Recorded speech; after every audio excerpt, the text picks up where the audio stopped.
যারা বেশি কথা বলে তারা কি সত্যিই বেশি পারে নাকি শব্দের আড়ালে লুকিয়ে থাকে শূন্যতা? এই গল্পটা দুই বন্ধুর। একজন প্রতিদিন সোশ্যাল মিডিয়ায় সাফল্যের ঘোষণা দিত, আরেকজন চুপচাপ রাত জেগে নিজের ভবিষ্যৎ গড়ছিল। কয়েক বছর পর যখন বাস্তবতা সামনে এলো, তখন বোঝা গেল খালি কলসি বেশি বাজে। আজকের গল্প খালি কলসি বাজে বেশি, বাংলাদেশের বর্তমান প্রেক্ষাপটে এক বাস্তব ও নির্মম সত্য। খালি কলসি বাজে বেশি, শব্দের আড়ালে শূন্যতা।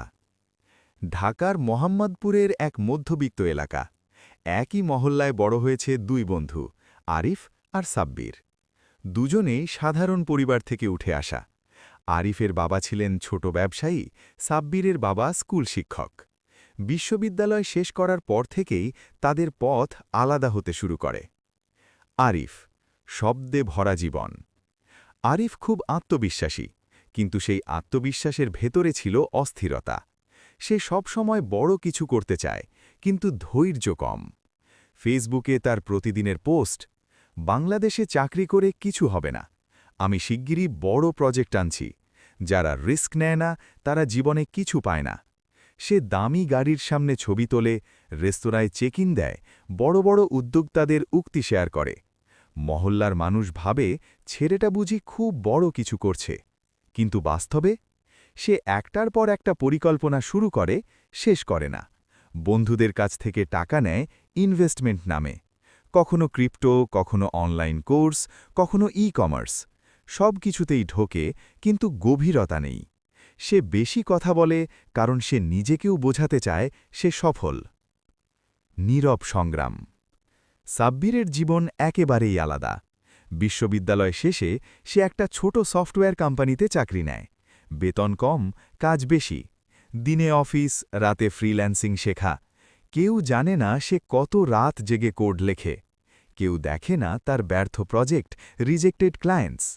সে ফেসবুকে তেমন কিছু পোস্ট করে না, শুধু মাঝে মাঝে মায়ের সাথে তোলা ছবি। লোকজন ভাবে সাব্বির তো সাধারণ চাকরিজীবী, বড় কিছু করতে পারবে না। বাস্তবতার ধাক্কা। 2 বছর পর পরিস্থিতি বদলাতে শুরু করল। আরিফের কয়েকটা ব্যবসা একসাথে ভেঙে পড়ল। যাদের কাছ থেকে টাকা নিয়েছিল তারা ফেরত চাইতে শুরু করল। বন্ধুরা দূরে সরে গেল।